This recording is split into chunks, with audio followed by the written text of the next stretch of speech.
Thomas Edison मशहूर साइंसदान नंढपण खां बुखार जे करे ही ॿुधण जे सलाहियत खां महरूम थी वियो।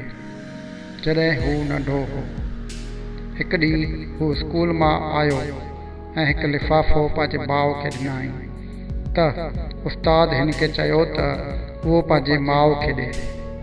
माउ खोलियो ऐं पढ़ियो ऐं संदसि अखियुनि में ॻोढ़ा अची विया। पोइ हू बुलंद आवाज़ सां पढ़ियो, तुंहिंजो पुटु हिकु ज़हीन ॿारु आहे, तुंहिंजो पुटु हिकु ज़हीन ॿारु आहे।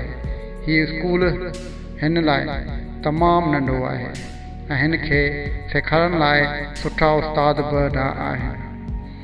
तंहिं करे तव्हां पाण हिन खे घर में पढ़ायो। उन खां पोइ संदसि वालिदा खेसि तालीम ॾियण जी ज़िमेवारी संभाली। काफ़ी सालनि खां पोइ जॾहिं थॉमस एडिसन हिकु साइंसदान तौरु मशहूरु थियो, जॾहिं हिन जी माउ मरी वई, हू पुराणनि कागज़नि में कुझु ॻोल्हे रहियो हो त साॻियो ख़त मिलियो।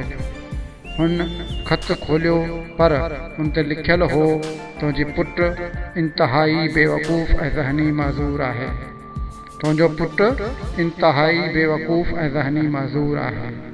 असां हिन खे हाणे स्कूल में नथा रखी सघूं।